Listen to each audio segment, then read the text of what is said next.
Welcome to the sleeping mind and body. This space is designed for rest and gentle learning. You don't need to pay attention or remember anything. Simply listen and let your body settle. If you fall asleep, the video has done exactly what it was meant to do. As night comes closer, the eyes can be noticed in a simple way, as two quiet surfaces that have been meeting the world all day. They sit in their familiar place, surrounded by small muscles and soft tissue, warmed by the face, protected by lids that already know how to rest. Even without thinking about them, the eyes have been adjusting, focusing, opening wider, narrowing, tracking movement, taking in color and distance and shape.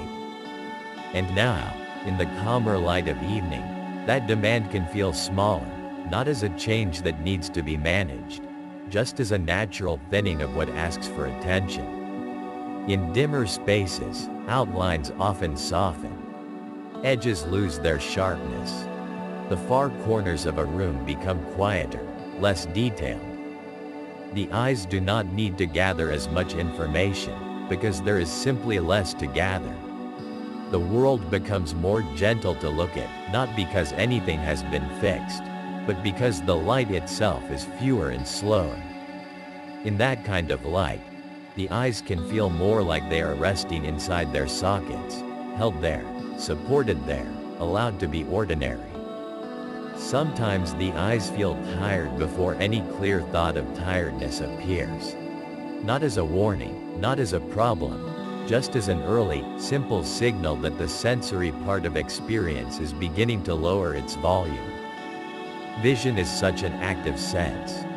It reaches outward, again and again, measuring what is near, what is far, what is moving, what might matter.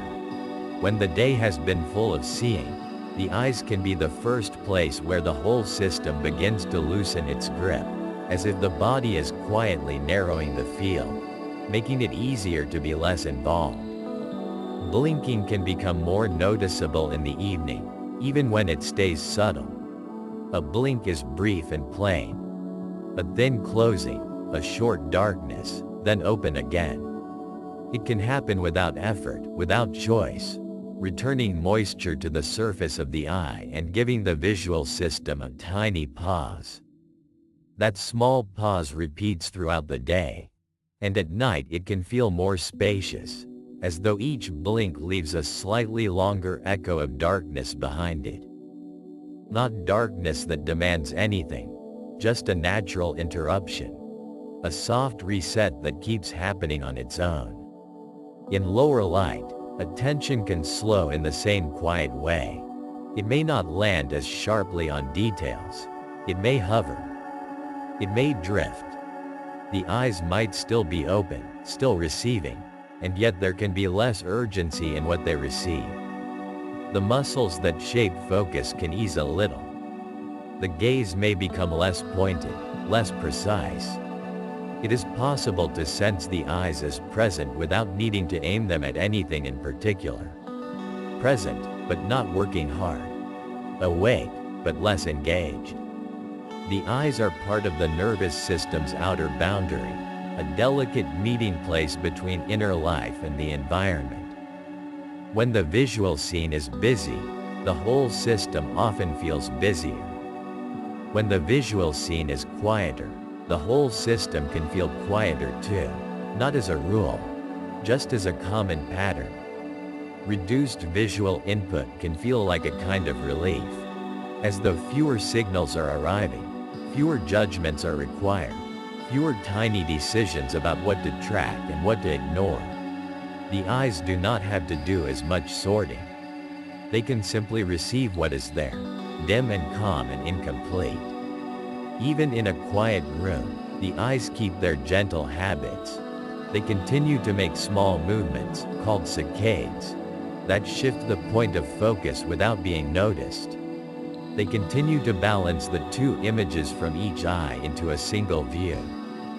They continue to adapt to the available light.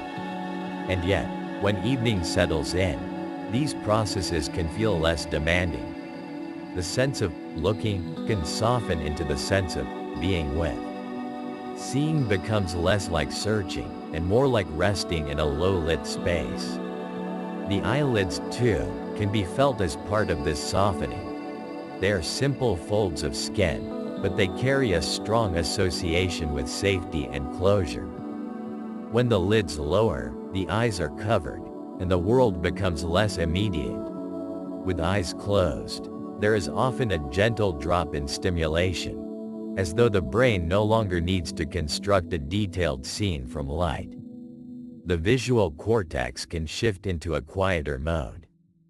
The mind may still be active in its own ways, but the stream of external information is reduced, and that reduction can be felt as calm. There is something steady about darkness. Not perfect darkness, not dramatic darkness, just the ordinary dimness that comes with evening.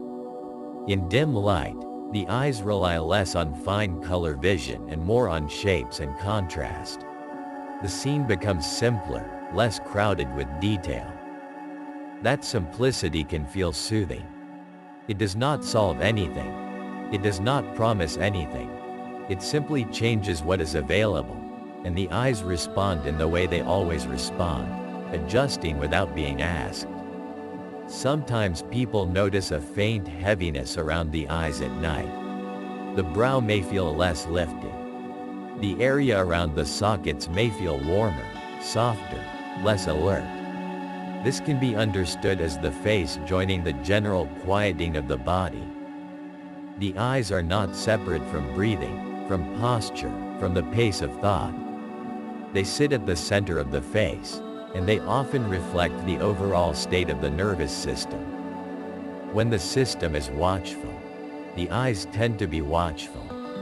When the system is settling, the eyes can look less sharp, less wide, less prepared. And still, even in this settling, the eyes do not need to be managed. They do not need to be improved. They can be allowed to exist exactly as they are.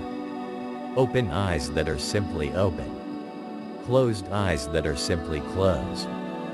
Blinks that come and go. A gaze that occasionally catches on a shape, then releases it. Vision that becomes less detailed, more forgiving, as the light continues to soften. Even the idea of not seeing can be restful. With the eyes closed, the visual world does not disappear so much as it becomes internal. There may be faint patterns, gentle shifting darkness, a soft grain of light behind the lids. The eyes remain active in small ways, but their outward task is pause. The body recognizes this pause. The nervous system recognizes it too, in its quiet, wordless way. Night does not require the eyes to perform. It simply offers fewer things to look at, fewer reasons to hold the gaze steady, fewer bright edges to follow. And within that reduced demand, the eyes can feel like they are returning to a more basic state, still, covered or half-covered, bathed in dimness, doing less, while remaining fully themselves. The eyes can be thought of as a small, gentle window into how the whole system is feeling. Not a diagnostic window, not a measuring tool, just a familiar place where calm and strain can sometimes be sensed. When the eyes soften, when the lids lower more often, when the gaze becomes unfixed, it can resemble the body's larger leaning toward rest. A quiet notice of the eyes, as night nears, can be enough on its own. Simply noticing that they are there, and that they can be present without needing to do anything. As night draws nearer, the eyes often begin to settle in their own quiet way. Not as a decision, and not as a task, but as a natural easing. The gaze becomes less busy. There is less scanning from place to place, less searching for edges, less subtle effort to keep every detail sharp. The eyes can simply be present, without needing to keep up with the fine texture of the room. In the daytime, vision is full of small demands that can barely be noticed. A quick check of distance. A soft recentering. a gentle tightening to hold focus. The eyes make these changes so smoothly that it can feel like nothing is happening at all. And then, as rest approaches, many of those tiny adjustments become quieter. The need to refocus, again and again, begins to fade into the background. The eyes do not have to hold the world in high definition. They can let the world be softer. There is a resting state that is simple and steady. It does not need to be perfect. It does not need to be maintained. The eyes can rest even while they are open, even while a little light remains, even while the mind still wanders. Rest is not something to achieve here. It is more like a gentle loosening, a gradual reduction in effort, as if the muscles around the eyes are allowed to become less interested in precision. Even in this softer state, the eyes are not frozen. They're living, responsive, quiet. There may be tiny background movements that continue without any attention. A subtle settling, a small drifting, a natural steadiness that returns on its own. The eyes can be still and also alive at the same time, like calm water that still has faint ripples.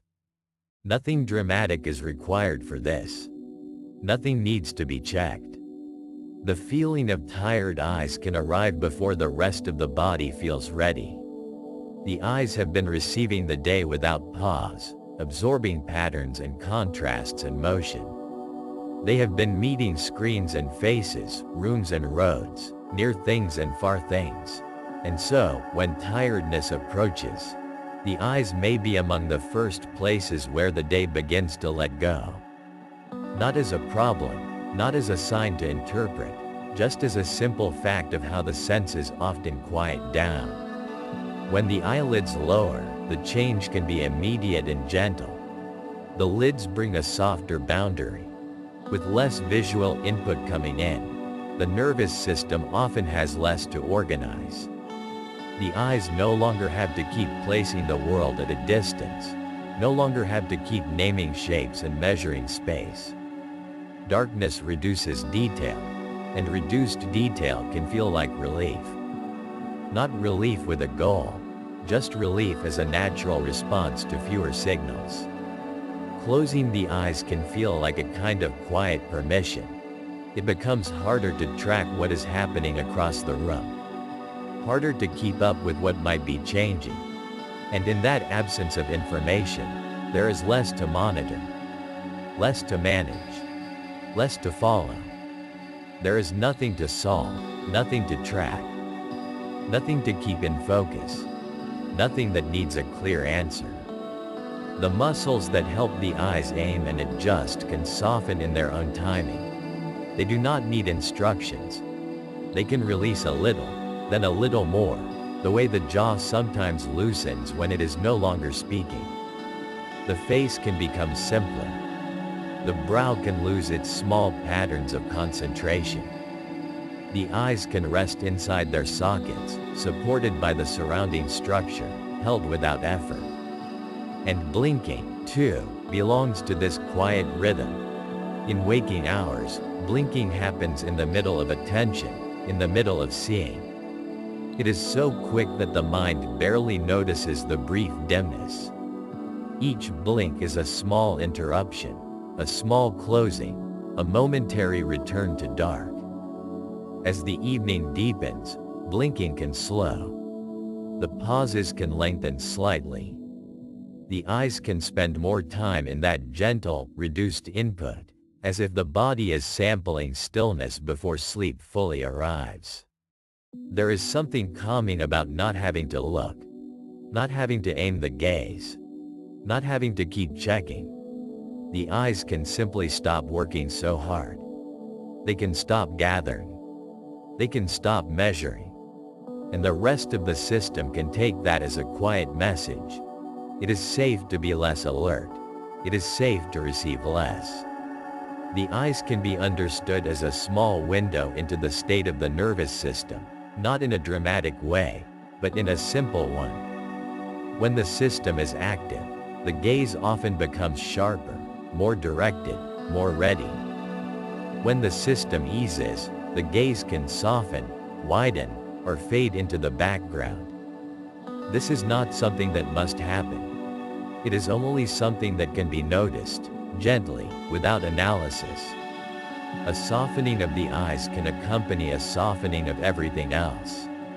In the dark, the eyes are still there, even when they are not being used in the same way. They are resting organs, quiet sensors, no longer asking to be fed with detail. They do not have to create a clear picture. They do not have to hold attention steady. They can simply remain, calm and unhurried, with the lids closed and the world reduced to vague impressions. And there is nothing to keep track of in that darkness. Nothing to follow across a screen.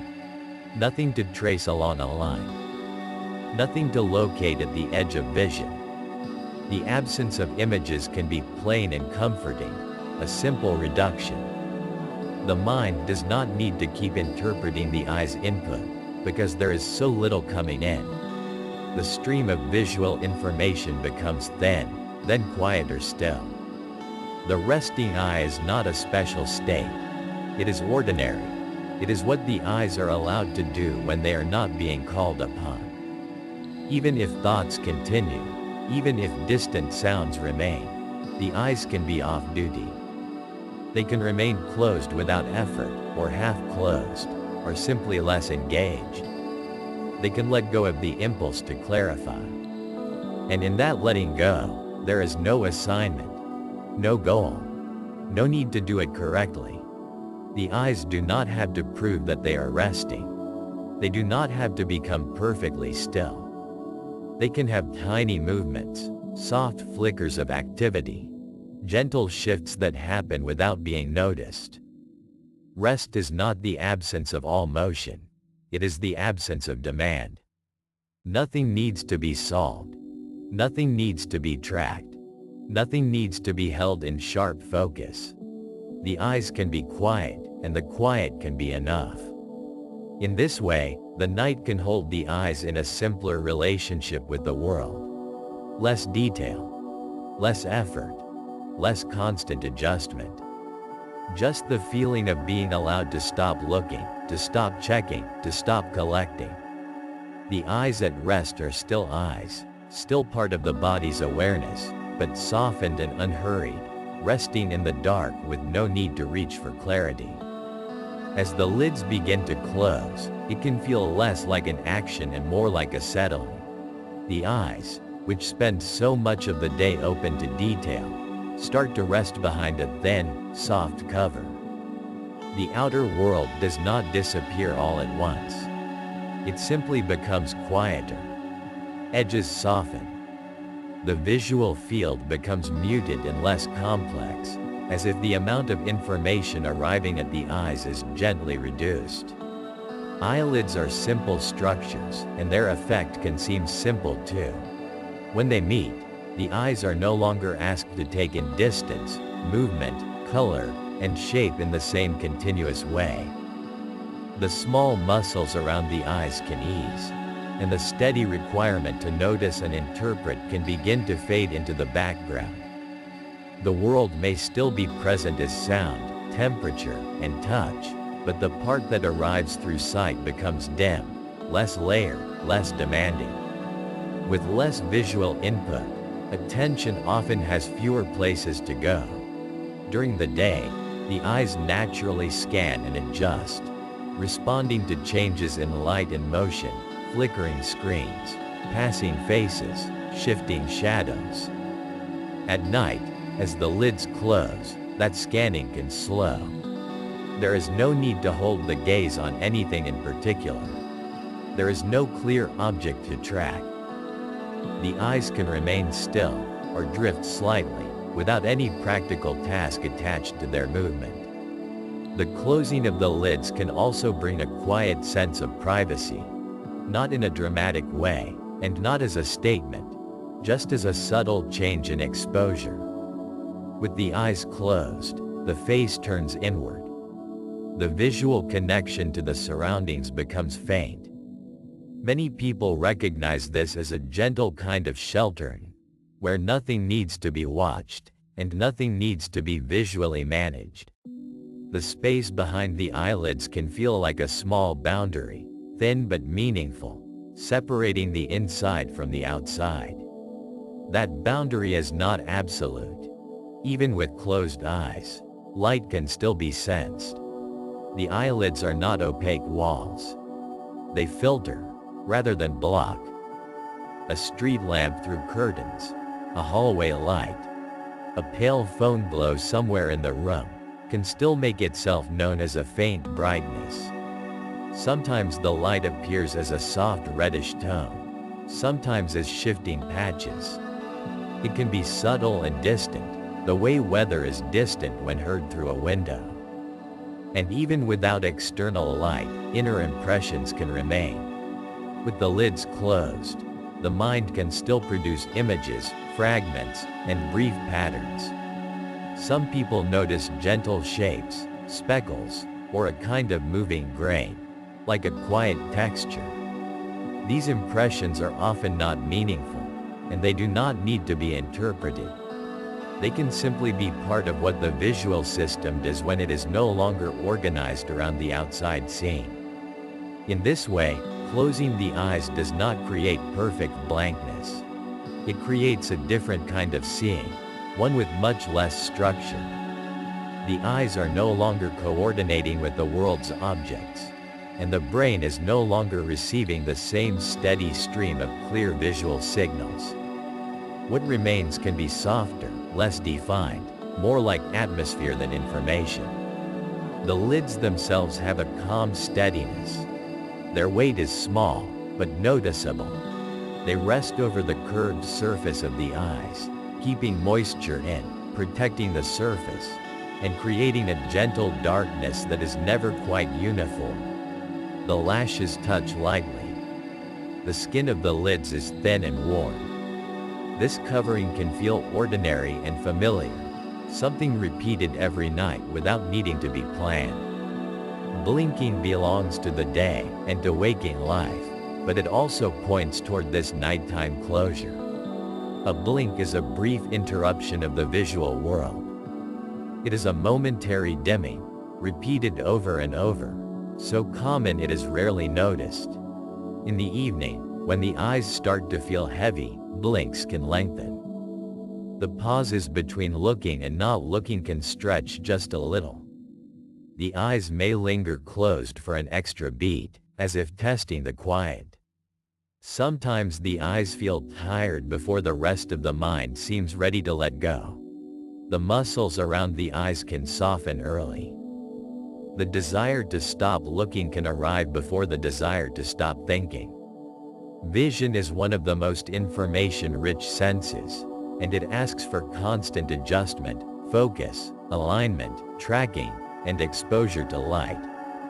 When the eyes begin to close, it can be a sign that the system is ready for less input, even if thoughts are still moving. With fewer visual demands, the nervous system can seem to have more space. Not because anything is solved, and not because a particular outcome is guaranteed, but because the stream of signals is reduced. The eyes are often a window into the overall state of arousal, wide and bright when alertness is high, softer and heavier when the body leans toward rest. This is not a rule, just a common observation. The eyes participate in what the whole system is doing. Closed eyes can make time feel different. Without a changing scene to measure the passing moments, experience can become less segmented. The mind may still notice sounds, but sound does not carve space the way sight does. Darkness does not demand that the gaze land anywhere. The room can be the same from moment to moment, and with the lids closed, even that sameness becomes less defined. And still, the eyes remain active in quiet ways. They're living tissue, warm and delicate. The surface stays hydrated under the lids. Tiny adjustments continue without needing attention. Behind the closed lids, the eyes may make small movements, barely felt. The visual system keeps its basic readiness, even as it steps back from the task of taking in the world. The sense of safety that can come with closing the eyes is often gentle and simple. It is the feeling of not having to monitor. The feeling of not having to interpret every flicker and shape. Darkness can be like a low stimulation environment, where fewer signals arrive, and fewer responses are required. It can feel like a quiet permission to be less vigilant, even if only for a while. At the same time, it is normal for some awareness to remain. The ears may still listen. The skin may still sense air moving. The mind may still form brief thoughts. The eyes, though, are given a different role. They are no longer the main doorway. Their doorway is mostly closed, not locked, just resting in its simplest position. And so the lids stay where they are, and the visual world stays softened. Not gone, not erased, just muted. A reduction in complexity. A lowering of demands on attention. The eyes behind the lids can remain quiet, held in darkness, while the rest of experience drifts and shifts in its own slow, unforced way. Blinking is one of the smallest changes the eyes make, and also one of the most familiar. A brief lowering, a brief return. Vision pauses, and then vision continues, often without being noticed. It can happen in the middle of a thought, in the middle of a sentence, in the middle of nothing at all. A tiny interval, so short it rarely becomes a memory. And yet it repeats, quietly, from waking into evening, as the light around the eyes becomes softer. In a blink, there is a moment of darkness that does not feel dramatic. It is not the wide darkness of night, and not the long darkness of sleep. It is a short pause, a small dark fold, as if the eyes are briefly covered and then gently uncovered. The world disappears for an instant, and returns almost exactly as it was. The pause is so brief that the mind usually stitches it together, making it feel continuous. But inside that continuity, there are these tiny gaps, these familiar breaks that come and go. The eyelids move with a simple, practiced motion. Skin sliding softly over the curved surface of the eye. The lids meeting, then parting. There can be a faint sensation of the lashes touching, or nearly touching. A soft brush at the edge of awareness. For some people it is barely felt at all, and for others it is a light, delicate contact, like a small reminder that the eyes have boundaries, a gentle covering that is always nearby. Blinking is also a quiet way the eyes keep their surface comfortable. The front of the eye remains clear and moist, and the lids help spread that moisture with each pass. There is a slight smoothness to it, a subtle refresh that does not announce itself.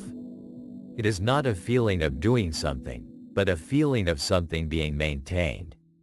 A thin, even layer, renewed again and again, as naturally as breathing continues without needing attention. The pause of a blink has a certain simplicity. A brief closing, a brief reopening. Light is interrupted, and then light returns. The eyes do not have to interpret anything during that fraction of a second. The stream of images is briefly muted. It is a tiny reduction in information, a small quieting, repeated many times across the day and into the evening. Short dark pauses, woven into seeing. And in the hours when rest is approaching, those pauses can feel a little more noticeable, not because anything is wrong, but because the whole system can be a little less occupied with external details. In lower light, there is less sharp contrast, fewer bright edges asking to be tracked. The eyes may linger slightly longer between open and closed, not as a decision, just as a softening. A blink can become a touch slower, a touch heavier, as the muscles around the eyes settle into a more restful tone. The rhythm of blinking is not perfectly regular, and it does not need to be. It changes with attention, with emotion, with the environment. Sometimes blinks are quick and frequent. Sometimes they are spaced out. Sometimes they come in small clusters. Even so, there is a sense of repetition, the steady return of the same small motion. Like a quiet metronome that is not trying to keep time, only continuing its gentle pattern. Short dark pauses, appearing and vanishing. In a bright room, blinking can feel like a quick reset, a momentary shade pulled down and lifted again. In dimmer spaces, the difference between open and closed becomes subtler, as if the eyes are already partway in darkness. When the eyelids lower, the darkness is deeper, but still soft. When they lift, the scene returns, but in the muted tones of evening or night. The eyes receive less, and in receiving less, they can seem to do less. Not as an effort, but as a natural response to fewer signals. The surface of the eye is sensitive, and the lid is a gentle companion to that sensitivity. The lid protects without force. It touches lightly, then leaves. It moves so often that the brain learns it as normal, as safe, as routine. There is no need to track it, no need to interpret it. The blink happens, and nothing is required. Short dark pauses, and then the world again, steady and unchanged. Sometimes, when the eyes feel tired before the rest of the mind does, blinking becomes one of the first places that tiredness shows itself. Not in a dramatic way, just in the sense of weight. A blink that lingers. A blink that feels warm. The muscles around the eyes can soften, and the lids can seem more willing to close, even briefly. It can feel like the eyes are signaling for less input, asking for quieter conditions, not through words, but through these tiny, repeating moments of darkness. The nervous system is always balancing what comes in and what is needed in response. Visual input can be rich, detailed, constant. It can also be reduced, dimmed, interrupted. Blinking is one of the simplest interruptions. It happens so quickly that the mind remains calm through it. There is no alarm in a blink. The body knows the pattern. It has happened countless times. And this familiarity can carry a subtle sense of ease, a sense that stopping and starting can be gentle, that pausing can be safe. Each blink is a small closing of the outer world, followed by a return. A small curtain falling and lifting. A small dark pause. The eyes do not need to hold the scene continuously. They can release it for a fraction of a second. In that fraction, there is nothing to process, nothing to focus on, nothing to follow. Then the lids open again, and seeing resumes, simple and ordinary. In the quiet of night, when the room is still and the light is low, these small pauses can blend with the larger theme of darkness. The eyes are already surrounded by less stimulation. They may move less, search less, gather less. And blinking continues within that softness, the same gentle motion, the same brief touch of lashes, the same smooth sweep of the lid. Short dark pauses, repeated in a way that feels natural, almost like a background rhythm. Even when the eyes are open, the gaze can become less precise at night. Focus can relax. The edges of objects can soften. The eyes may not insist on clarity. They can simply rest in the dimness, receiving what is there without effort. And then a blink arrives, and for an instant there is complete darkness, a small return to the simplest state. Closed, covered, quiet. The eyes are sometimes called a window, and at night that window can feel gently shaded. Blinking is like the shade moving, just a little, again and again. It suggests a system that is allowed to pause, allowed to reduce, allowed to soften. Not as a strategy, not as a method, but as a steady biological rhythm. Short dark pauses, familiar and unremarkable, yet quietly soothing in their repetition. And so blinking continues, as it has always continued. A lid lowering, a lid lifting, a brief pause in light, a brief pause in seeing. The soft contact of lid and lash.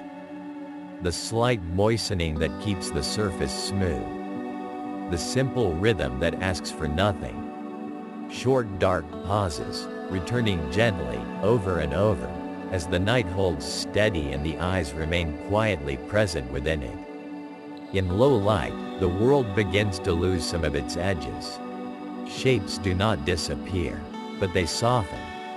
Colors become quieter, less distinct, less demanding. The eye is still open to what is there, and yet there is less to take in. Fewer sharp lines, fewer contrasts, fewer small details asking to be noticed. In brighter conditions, vision offers a steady stream of information. The eye detects boundaries and movement, distance and texture, the difference between one surface and another. It is a gentle, constant sorting of what belongs where. But as darkness gathers, that stream becomes thinner. The room becomes simpler. The mind is presented with fewer features to compare, fewer cues to weigh, fewer tiny changes that might otherwise invite a quick check, a small decision, a moment of alert attention. There can be a quiet feeling of reduction, as if the scene has been turned down. Not because anything is wrong, and not because the eyes stop working, but because visual input is naturally shaped by light. With less light, the eye receives fewer clear signals. The patterns arriving at the brain become more uniform, less specific. The world is still present, and at the same time it is less insistent. In darkness, many objects become suggestions rather than statements. The outline of a chair is a mild presence instead of a crisp form. A corner of the room becomes a gentle gradient rather than a defined angle. A familiar space can feel more spacious simply because there is less detail filling it. The eye does not have to keep naming each object with the same precision. The scene becomes quieter, and the quietness can be sensed as a kind of simplicity. Visual attention often carries small, unspoken evaluations. Near or far, still or moving, bright or dim, safe, ordinary, expected. During the day these evaluations can happen so smoothly they barely register, yet they continue in the background, moment after moment. In lower light, there is less material for those evaluations.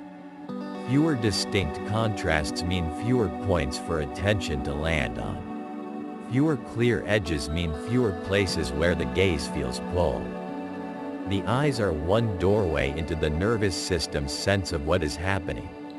Not the only doorway, but a prominent one. Vision is wide and constant, and it can make an environment feel full. When the visual field becomes darker, the doorway feels narrower in a natural way. The flow of incoming detail reduces. It can feel like there is simply less to handle. Sometimes the mind feels quieter when the scene is quieter. Not as a rule to follow, not as a guarantee, just as a common impression. In the dark, the room may offer fewer invitations. There is less to scan, less to check, less to interpret. The eyes rest in a softer mode of looking, even if they are still open, even if they still register the faint differences between wall and window, sheet and shadow. In dimness, blinking can feel slower, more spacious. The eyelids close and open without needing to keep pace with constant changing brightness. Each blink briefly removes the scene, then returns it, and when the scene is already subdued, That brief removal can feel almost continuous, like a gentle rhythm of less and less. Darkness can also make the boundary between seeing and not seeing feel less sharp. Instead of clear images, there may be patches of tone and faint movement. The eyes can remain attentive without being busy. The nervous system may notice that fewer signals are arriving with urgency. The outer world becomes less detailed, and inner experience may feel more noticeable by comparison, not because it has intensified, but because the outside has quieted. In brighter light, the eyes often feel responsible for tracking. They follow a screen's shifts, read lines of text, notice the small changes in another person's expression. There is a steady demand for precision, even when it is mild. In darkness, precision is less available, and the demand for it can soften too. The visual system is not pushing as hard to refine every contour. It accepts the low information environment as it is. A darker room can feel like a simpler question. Instead of many objects asking to be recognized, there is mostly space. Instead of many contrasts calling for attention, there is a narrower range of tones. The eyes can settle. The gaze may drift without searching. The nervous system can register that the environment is not presenting a long list of visual tasks. This does not need to be dramatic. It can be very small. A lamp turned off. A screen dim. Curtains closed. With each reduction of light, the visual field becomes more uniform. The eye receives a calmer pattern, less sharply segmented. The mind may experience this as fewer decisions, even if no conscious decisions were being made. Fewer micro-choices about where to look next. Fewer quick assessments of what something is. There is also a gentle narrowing that can happen when the eyelids lower. Not fully closed, perhaps only heavier. The upper lid reduces the visible world into a smaller band. This is another kind of less. Less space to monitor. Less input arriving at once. The eyes remain present, simply with a smaller window. In the dark, the eyes can feel more internal. Their sensations become easier to notice. The slight warmth behind the lids. The smoothness of the tear film. The softness of the muscles around the sockets. The environment does not compete as strongly for attention. It is not that the outside disappears. It is that it becomes quieter in the way it speaks. And when the eyes do close, the reduction becomes very clear. The visual system moves from a world of images to a world of muted patterns and faint glows behind the lids. There may still be occasional sparks of thought, traces of imagery, but the immediate external scene is gone. One doorway has gently narrowed almost to nothing, and the nervous system can sense that a major stream of information has paused. Less light brings fewer shapes. Fewer shapes bring fewer comparisons. Fewer comparisons bring fewer moments of evaluation. This can be felt not as a chain of causes, but as a simple atmosphere. A room that asks less of the eyes, and through the eyes, asks less of the whole system. Even with eyes closed, the body still senses the room in other ways. Sound, temperature, the contact of fabric, the weight of air. Yet the absence of visual detail can make these other signals feel steadier, less competing. The mind may not need to keep assembling a picture of where everything is. It can rest with fewer updates. The eyes, so alert in daylight, become quiet observers of darkness. They do not need to report as much. They do not need to bring the world into sharp focus. In the night, with fewer signals arriving, there can be a gentle sense of permission to be less precise, less watchful, less engaged with the fine structure of things. Darkness makes the environment feel simpler, and simplicity can feel soothing. Not in a forced way, not as an instruction, just as a natural quality of reduced input. The nervous system often responds to what it receives. When it receives less, it may carry less. When the eyes deliver fewer details, the mind has fewer details to hold. So the night continues with its quiet economy. Less contrast, less motion, less brightness. The eyes remain part of the body's awareness, and also part of its settling. A soft doorway, partly closed, letting in only what is necessary, letting the rest be dark and uncounted, leaving the mind with fewer shapes to name, fewer cues to evaluate, fewer things that need a decision at all. During the day, the eyes spend long hours meeting the world in fine detail. They take in edges and textures, small changes in expression, the angle of light on a wall. They notice distance, shifting focus from near to far and back again, so smoothly that it can feel like nothing is happening at all. They register motion, even subtle motion, the quiet movement of leaves, the passing shape in the corner of vision, the way a room changes as someone walks through it. They adjust to brightness, to glare, to shadow, to the soft shimmer of screens and the steady brightness of lamps. Without needing to be asked, the eyes keep interpreting, sampling, and updating. So it can make sense that the eyes sometimes seem to grow tired before the mind does. Eye tiredness can feel simple and familiar. A gentle heaviness, a wish for stillness, a soft urge for dimness, as if the eyes are ready to stop collecting new information. It does not have to mean anything is wrong. It can be understood as a natural saturation of sensing and attention, the way any steady stream of detail can eventually feel complete for a while. The eyes have been open, receiving and refining. They have been quietly active in the background, even when the day felt calm. The mind, meanwhile, can continue to move in its own way. Thoughts can wander through scenes, memories, plans, fragments of conversation, small questions that do not need answers. The mind can remain lit with images and language, while the eyes begin to prefer less.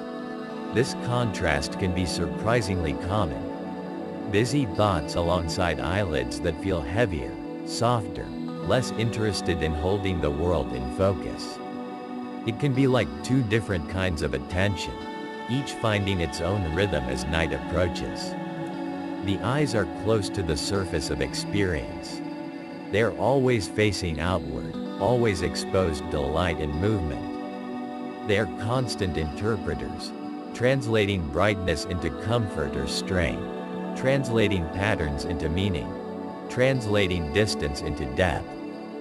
Even in a quiet room, the visual system keeps organizing what is seen. It keeps stabilizing the scene, smoothing motion, adjusting focus, balancing small differences between the two eyes. Much of this happens without awareness, but it is not nothing. It is steady work, subtle and continuous. Over time, the eyes can begin to signal a preference for less input. Not as a complaint, and not as a demand, but as a gentle leaning toward darkness and rest. The lids may lower a little more often. Blinks may feel slower, not forced, just unhurried. The gaze may soften, resting on nothing in particular. It can feel as if the eyes are naturally concluding their daytime role, the role of monitoring, comparing, tracking, interpreting. And still the mind may keep talking. It can be like hearing a distant radio in another room, while the eyes already want the lights turned down. The mind can keep arranging thoughts into sentences, even when the eyes have started to drift away from crisp outlines. There may be moments when the thoughts feel active, yet the eyes feel ready to close. Moments when the inner world is awake with images, while the outer world is becoming less important. This is not a failure of relaxation. It is simply a common layering of different systems, each easing at its own pace. Sometimes the first sign of night is not a change in thinking, but a change in looking. The eyes may begin to lose interest in detail. Tiny imperfections in a surface become less compelling. The exact position of objects matters less. The edges of the room can blur slightly, not because anything is wrong, but because attention is no longer holding them as firmly. The eyes may prefer a softer focus, a more general view, a less demanding kind of seeing. The world can start to feel quieter when it is not being measured so precisely. This kind of quiet is not dramatic. It can be almost ordinary, a slow settling. When visual input reduces, the nervous system often has less to sort through. Vision carries an enormous amount of information, and it arrives quickly. Color, contrast, shape, movement, brightness, depth. Even when it is pleasant, it is still a stream. And as the stream begins to slow, the body can feel the difference. Not as a sudden change, but as a gentle easing. Dimness can feel like fewer messages arriving at once. Stillness can feel like fewer updates needed. Darkness can feel like the world is no longer asking the eyes to keep watch. The eyelids are simple, quiet structures, and yet their movement can change the whole tone of experience. Each blink briefly interrupts the visual scene. Each blink is a tiny moment of darkness. Over a day, these small moments accumulate, like short rests woven into wakefulness. As night nears, blinking can feel more spacious, less efficient, more like a pause that lingers. The eyes may rest behind the lids for a fraction longer, as if tasting the calm of reduced input. And even if the mind is still wandering, the eyes may already be communicating something softer. They may be showing that the system is ready for less brightness, less motion, less detail. The eyes can be understood as a quiet window into overall nervous system state, not in a dramatic way, but in a steady, observable way. When the eyes feel strained, the whole experience can feel sharper. When the eyes feel soothed, the whole experience can feel more muffled, more gentle, more distant. The eyes do not just see the world. They participate in how the world feels. So it is natural for the eyelids to grow heavy while thoughts continue to pass by. The heaviness can be mild, like a warm weight. It can come and go. It can be symmetrical, or more noticeable in one eye than the other, simply because bodies are not perfectly even. It can be accompanied by a desire to look away, to stop focusing, to let the gaze fall into a neutral place. It can be accompanied by nothing at all, just the quiet sense that keeping the eyes open is no longer necessary. The mind might still be tracing its loops, revisiting the day, imagining tomorrow, rearranging old memories into new shapes. The mind can do this even as the eyes begin to dim their involvement, even as the lids lower, even as the last sharp details fade into soft outlines. There can be no conflict here. Just two gentle currents moving at different speeds. In these moments, the contrast itself can feel soothing. Busy thoughts can drift through a background that is growing darker. The inner voice can continue, while the eyes become more and more uninterested in the room. The eyes can be open, yet already resting in the way they hold focus. The eyelids can flutter slightly, not from effort, but from release. Vision can become less ambitious, less precise, less insistent. And nothing needs to be resolved. Eye tiredness can simply be the feeling of having sensed enough for now, of having interpreted enough, of having watched enough motion and brightness for one stretch of time. The eyes can reach a kind of quiet fullness, a gentle saturation, and begin to settle towards stillness. Meanwhile, the mind can continue to wander in its own familiar patterns, gradually losing sharpness too, in its own time. The eyes often arrive at quiet first. They soften the scene. They narrow the amount of light. They reduce the pull of detail. They make the world less vivid, more distant, more muted. The eyelids become calm and heavy, like curtains that would rather be drawn. And even if thoughts are still moving, the eyes can remain patient, steady in their preference for dimness, waiting in a soft way, as the night continues to feel wide, slow, and undemanding. The surface of the eye is simple and sensitive, and it spends much of the day meeting the world in a quiet, continuous way. It is smooth, gently curved, and kept comfortable by a thin layer of moisture that spreads and settles again and again. This moisture is not dramatic. It is just there, like a light film that helps the front of the eye feel even and calm. When the eyes are open, that surface is always in subtle contact with the air, with tiny changes in humidity and temperature, with the small movements that happen whenever the face shifts, whenever attention shifts. As night draws nearer, the eye's surface often begins to feel more noticeable, not as a problem, just as a sensation that comes into awareness when everything else grows quieter. A faint dryness. A sense of the lids resting a little heavier. A softness that replaces the bright alertness of daytime looking. The eye does not need to announce this loudly. It can be a barely there feeling, like a gentle signal that the world is becoming less demanding. In darkness, or even in dim light, there is often a natural sense of relief. Not because anything needs to be fixed, but because there is less for the eyes to meet. Less to track. Less to take in. The air may feel stiller, the room more settled, with fewer small drafts moving across the face. With fewer changes in the scene, the eyes do not have to respond as often with quick, reflexive adjustments.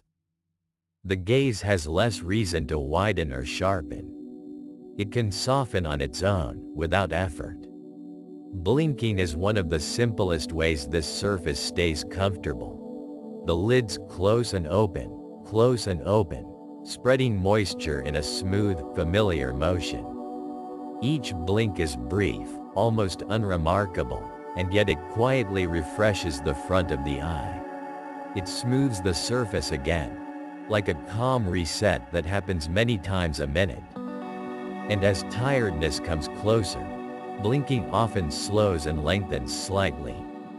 The closed moments linger, not as a decision, but as a natural drifting. The eye takes these small rests in between seeing. There can be warmth around the eyes at night, a mild, gentle warmth in the skin and the lids. Sometimes the temperature of the face feels a little different in the evening, as the day's movement eases and the body becomes more still. The eyes sit in their sockets, protected, cushioned, surrounded by soft tissue that holds steady. Even without thinking about it, you can sense that the eyes are not exposed in the same way they were earlier. They are less out in the open world, and more at home in the quiet of the face. The moisture on the surface of the eye continues its quiet maintenance. It spreads thinly, gathers, redistributes, and settles again. It is an ordinary process, more like weather than like work. There is no need to monitor it. It simply happens as part of being awake, and then as part of becoming less awake. In the reduced stimulation of nighttime, these small background processes can feel more spacious, as if there is more room for the simple, steady rhythms that were already there. In the dark, the eyes do not have to hold a focused expression. The muscles around them can loosen in small degrees. The brow can smooth. The tiny tensions that come with reading faces, reading lines of text, watching bright shapes, can fade back into neutral. the eyelids can rest closer together. And when they close fully, the eye's surface is no longer meeting air in the same way. It is sheltered. It is covered. That covering can feel like a quiet permission for the eyes to be off duty. With the eyes closed, there is less air movement across the surface, and fewer quick reactions to light and motion. Even the act of not seeing can feel like a kind of softness. Not a blankness that needs to be filled, but a simple reduction. A lowering of input. The eyes remain present, of course, but their role becomes smaller, calmer, less demanding. In this way, comfort can arrive without being chased. It can appear as a natural consequence of less happening. Sometimes the eyes feel tired before the rest of the mind feels ready to drift. That can be an ordinary mismatch, a gentle imbalance in timing. The eyes may already be signaling that they are done with detailed seeing. The surface may be ready for stillness. The lids may be ready to close. While thoughts may continue to move, the eyes can settle earlier, like a part of the body that has already stepped into the nighttime pace. The sense of ease in the eyes is often simple. It can be the feeling of the lids resting smoothly, without effort. It can be the quiet glide of moisture as it evens out over the surface. It can be the mild warmth around the sockets, the softness of the skin, the slight heaviness that is not unpleasant. It can be the sense that the eyes no longer need to perform small corrections, no longer need to adjust to brightness, no longer need to keep the world in clear focus. And this comfort tends to be circular. It comes, it fades, it returns. The eyes may feel settled for a while, then briefly more noticeable, then settled again. The surface might feel cool for a moment, then warmer. The lids might feel light, then heavier. Nothing in this has to mean anything beyond the normal variability of a living body in a quiet room. The eyes are sensitive, and they respond to small changes. But they also return, again and again, to a baseline of simple ease. Overnight, the eyes continue their ordinary settling. With the lids closed for longer stretches, the surface is protected in a steady way. The tiny movements of blinking become less frequent. The eyes can remain still behind the lids, not needing to scan, not needing to aim. Even when the eyes move during sleep, it happens in its own internal rhythm, separate from the daytime task of looking outward. The eyes are still part of you, still quietly active, but in a way that feels distant, muted, private. There is something quietly reassuring about how little is required for this comfort to appear. Darkness, stillness, less to notice, less to respond to. The moisture on the eye's surface, the gentle warmth of the lids, the reduced contact with air, the softened gaze that no longer has to reach outward. These are not achievements. They are conditions that arrive on their own when the environment grows calmer and the body follows its usual nighttime patterns. And as you rest, the eyes can remain a quiet window into that larger settling. When the eyes soften, the face often softens with them. When the lids close, the whole front of the body can seem less exposed, more protected. Visual input fades, and the nervous system often has less reason to stay alert to every small change. The eyes do not force this. They simply participate in it. They rest in their place, gently covered, gently warm, quietly moist, allowing comfort to return in its own time, then return again and again, as the night remains quiet.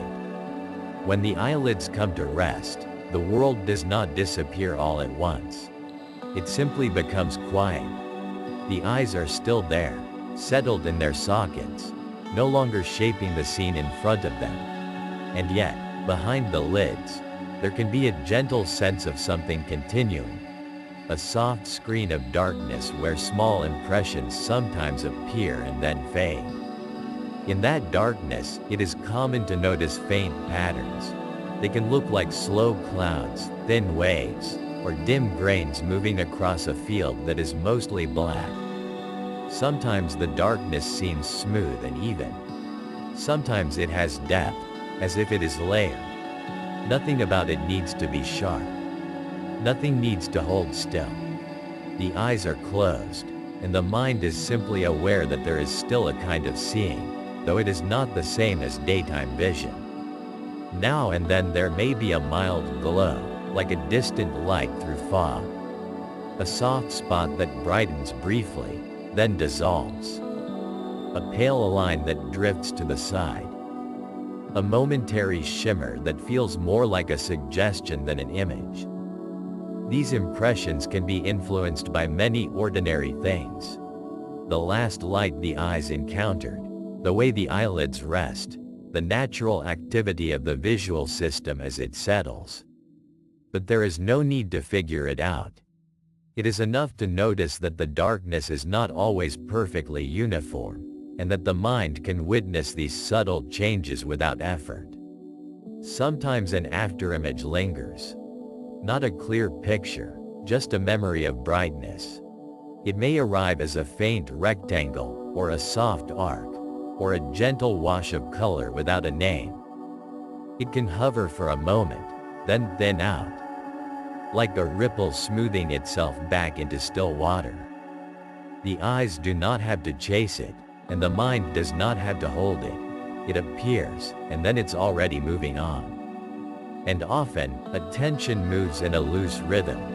It may rest on the dim patterns behind the lids for a while, and then drift away.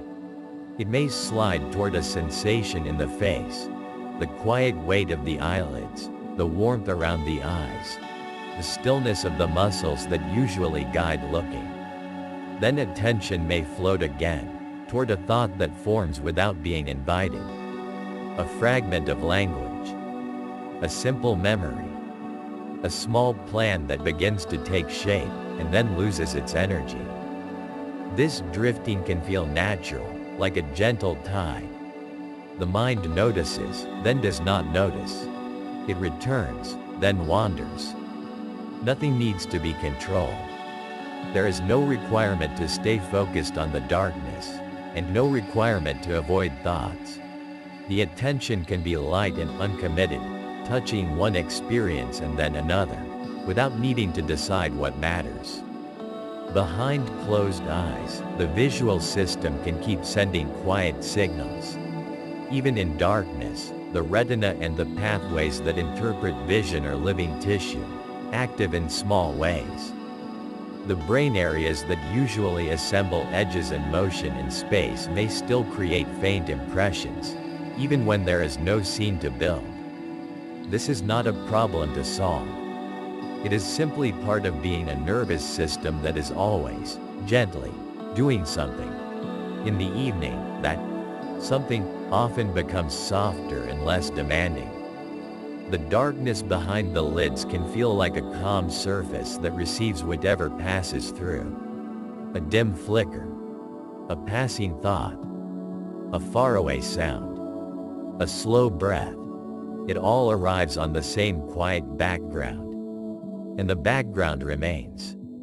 A soft screen of darkness, patient and neutral, where nothing needs to become clear.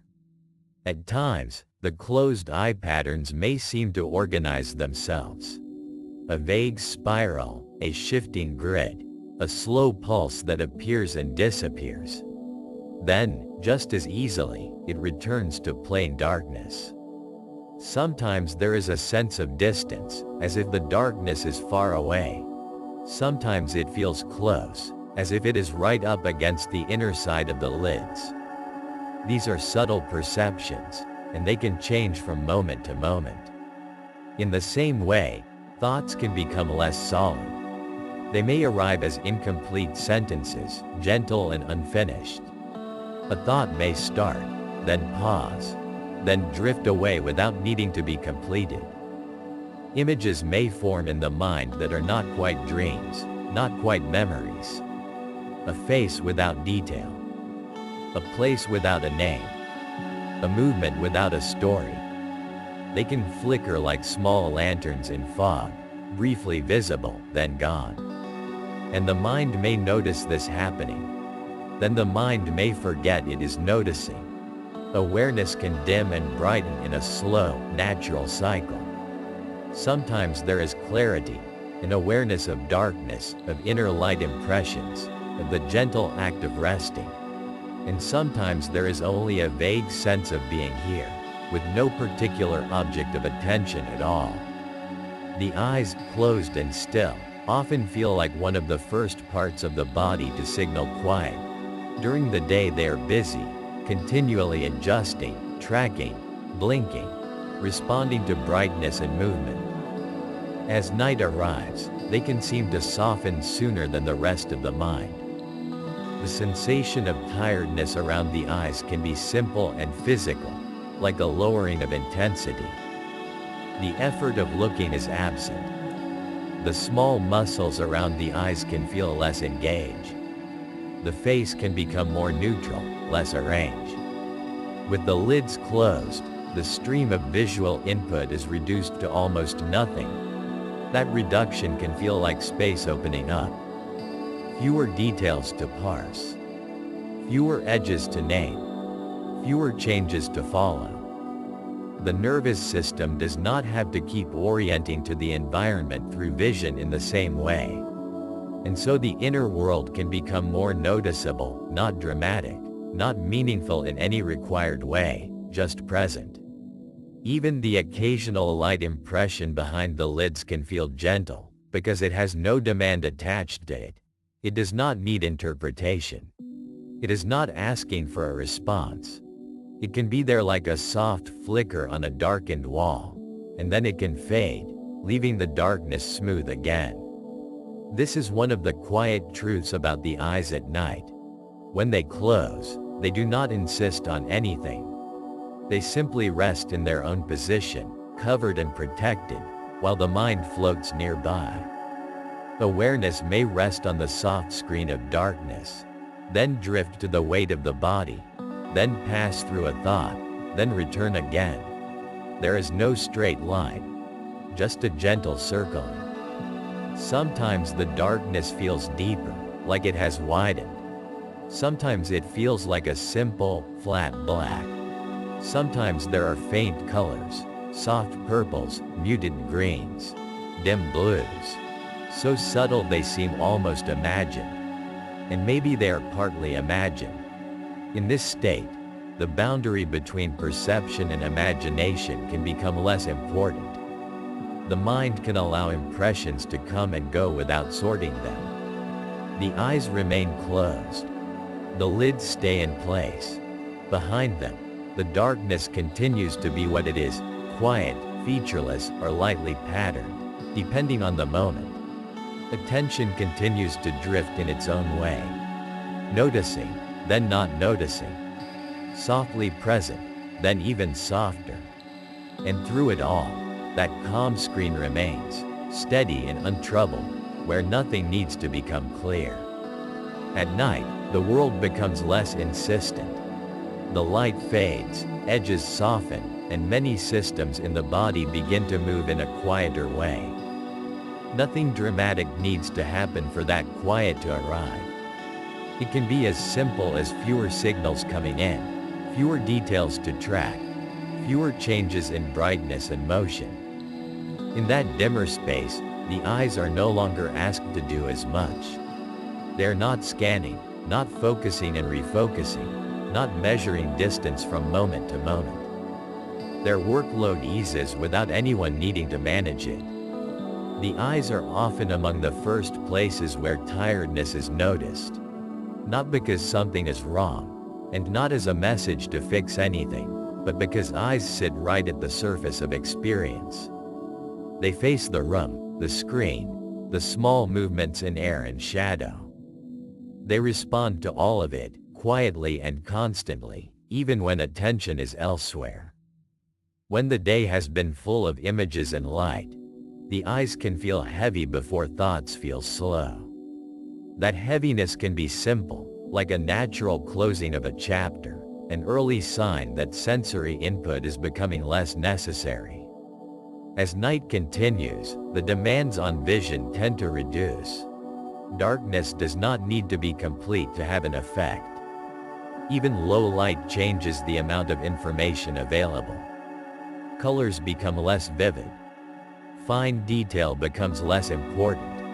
There is less to interpret, less to confirm. The eyes can rest in that reduction, and the nervous system can rest with them, because visual input is one of the clearest streams of information the brain receives.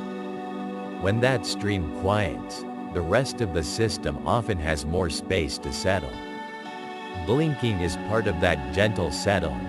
During the day, blinking comes and goes in quick rhythms, sometimes unnoticed, sometimes slightly delayed during concentration.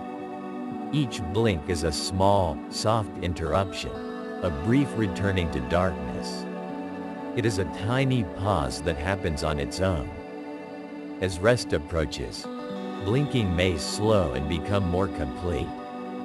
Lids can linger a fraction longer. The eyes may look less sharply at things, not out of effort, but out of decreasing need. The pauses between looking become wider, and the pauses themselves feel more comfortable.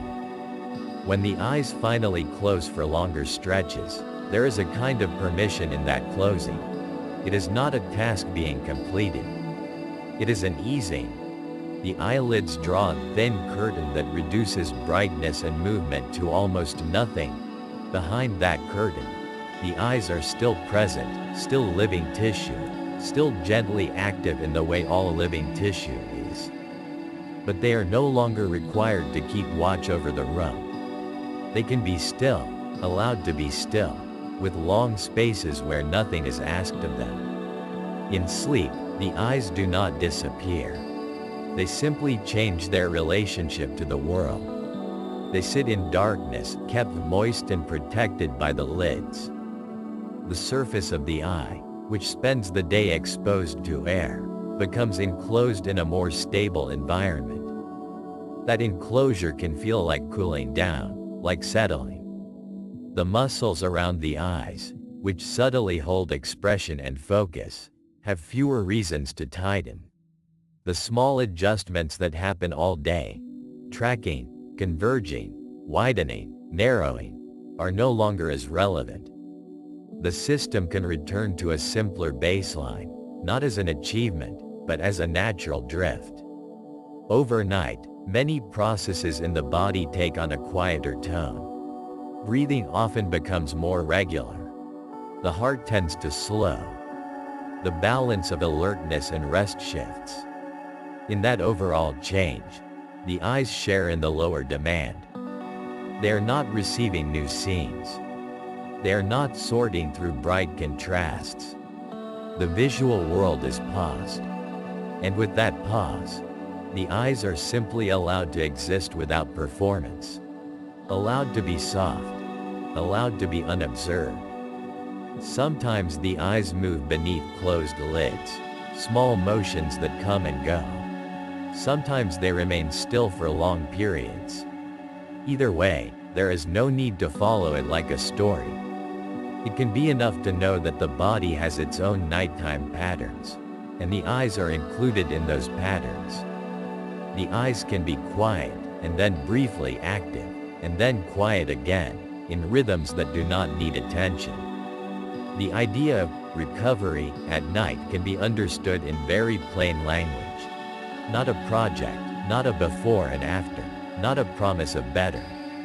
More like easing. Like resetting to neutral.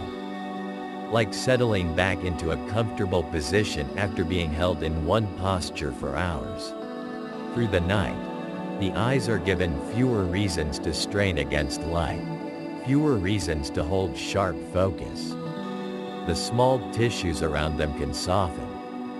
The surface can remain protected. The whole visual system can rest in reduced stimulation, and that reduction can feel like a kind of quiet restoration. There can be comfort in remembering that the eyes are closely linked with overall state. When the nervous system is alert, the eyes tend to widen, search, and capture detail. When the nervous system begins to feel safe enough to loosen, the eyes often follow. Lids lower more easily. The gaze becomes less fixed. The muscles around the brow and cheeks may smooth. This is not a rule and not a requirement. It is simply one of the ways the body can show its changing tone, as night takes shape. And so the eyes can be thought of as a window, not into thoughts or meanings, but into nervous system quiet. When the eyes are allowed to close, the stream of visual information narrows, and the mind has fewer external details to hold. There is less brightness to react to, less motion to track, less to label. The eyes do not have to keep proving what is there.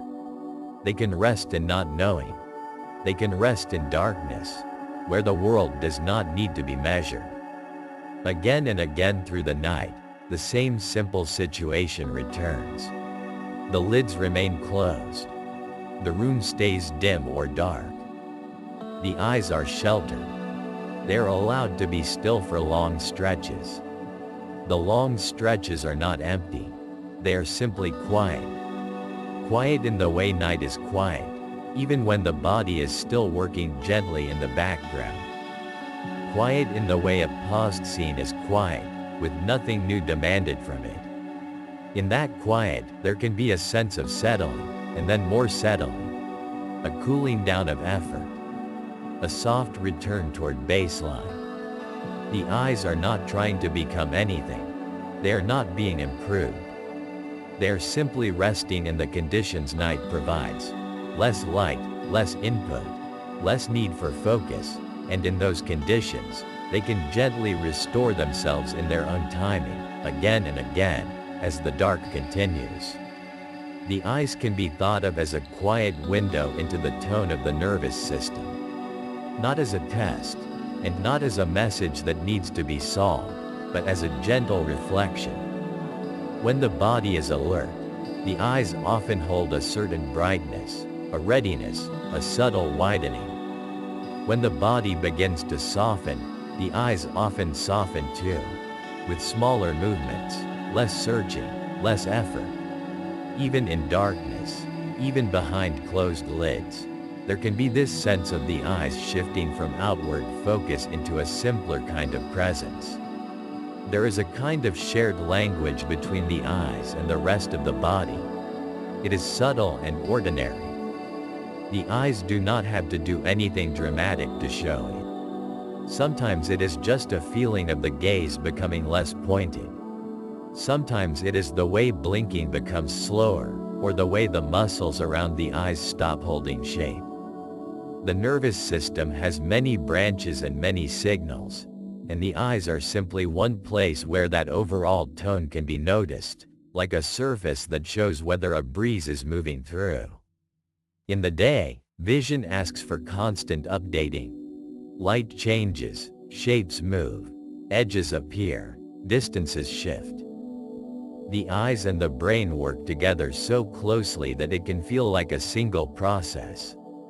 At night, as visual input reduces, that process has less to gather, less to track. The eyes can remain present without having to aim themselves at anything. And in that reduced input, the nervous system often has fewer reasons to stay in a sharply alert mode. Not because anything is being forced, but because the stream of information becomes thinner and quieter. Sometimes the eyes feel tired before anything else feels tired. The surface of the eye is sensitive, and the muscles that guide the gaze are active through so much of the day. There can be a plain, simple heaviness that arrives around the eyes first, as if the eyes are the earliest place to notice that the day has been long. That feeling can exist even when thoughts still move quickly. The mind can wander and circle while the eyes have already begun to rest, already begun to settle into stillness. Still eyes can accompany still thoughts. And still eyes can also accompany wandering thoughts. The eyes can be at rest while the mind drifts through images, memories, fragments of conversation, unfinished scenes. In the dark, behind closed lids, the eyes are not required to match every movement of thought. Thoughts can roam like quiet weather, and the eyes can remain calm, held in a softer position, without needing to chase anything. There is a gentle difference between the eyes searching and the eyes simply being there. Searching has direction. It has a small tension, a subtle forward pull. Being there has less shape. It is more like a resting hand, open and unhurried. As the night continues, many people notice that their eyes no longer feel like tools of attention. They feel more like a settled feature of the face, warm and still, unbothered by the need to locate and define. Even blinking, when it happens, can seem different at night. Blinking is often automatic, a small maintenance rhythm, spreading moisture, clearing the surface, resetting the visual field. In dim light or darkness, the blink can feel less connected to looking and more connected to pausing. A brief closing that does not interrupt anything important. A tiny dark moment that blends into the larger dark. A reminder that the eyes are allowed to stop, repeatedly, without consequences. And when the eyes close for longer stretches, the lids become a gentle boundary. Not a barrier that has to be held up, but a natural cover that reduces brightness and reduces detail. Behind that cover, the eyes can settle into their own nighttime state. Small movements may still occur. The eyes may drift and adjust, lightly, as if finding a comfortable neutral place. The muscles around them can let go in stages, not as a process to complete, but as a quiet loosening that comes and goes. In this way, the eyes can reflect the overall shift into calm. Not as a command, and not as a guarantee, but as a companion sign. When the nervous system is keyed up, the eyes may feel more awake, more sensitive to light, more reactive to small changes. When the nervous system is softer, the eyes may feel less urgent, less pulled toward checking and scanning. They may feel more dim, not in vision itself, but in the sense of intensity. A gentler brightness, a quieter readiness. The night does not require perfect stillness. Calm does not have to mean an empty mind. The eyes can rest even if awareness flickers. You can be half listening, half dreaming, half thinking, and the eyes can continue in their low-effort state, held in darkness, protected by the lids. There can be moments when thoughts lift and brighten, and moments when they fade and thin out, and through it all the eyes can remain a steady presence, like a quiet point of contact with the body. Sometimes, when attention touches the eyes, there is a simple noticing of their shape in the face, the curve of the lids, the softness of the skin around them, the way the brow no longer needs to hold expression. The eyes do not need to perform. They can be neutral, plain, unremarkable, and that neutrality can feel safe. In the dark, the eyes can be just eyes, part of a resting body, part of a night that continues without demanding response. In sleep, the eyes are not absent. They continue to exist as living tissue, quietly maintained. The tear film continues its subtle work. The surface of the eye remains cared for by the body's ordinary systems. Blood flow and temperature regulation continue in the background, steady and unannounced. The eyes are not actively taking in the world, and yet they are still included in the body's slow nighttime rhythm, as if they too are listening to the reduced pace. And even if sleep comes in uneven patches, even if awareness returns and drifts again, the eyes can keep returning to rest. Each time they close, there is another small reduction in input, another dim pause. Another softening that does not need to be measured. The nervous system can move between alertness and ease in its own way, and the eyes can mirror that movement without effort, sometimes brighter, sometimes dimmer, sometimes simply quiet. This is part of what makes the eyes a gentle window into calm. They show, in small ways, how the body is meeting the night. Not as an explanation, and not as a plan, but as a reflection. Brightness and dimness. Readiness and softness. The simple fact of closing and opening, of pausing and returning. And as the dark continues, the eyes can remain there, steady and calm, resting in the same darkness that holds everything else, present through the night in an unhurried, quiet way.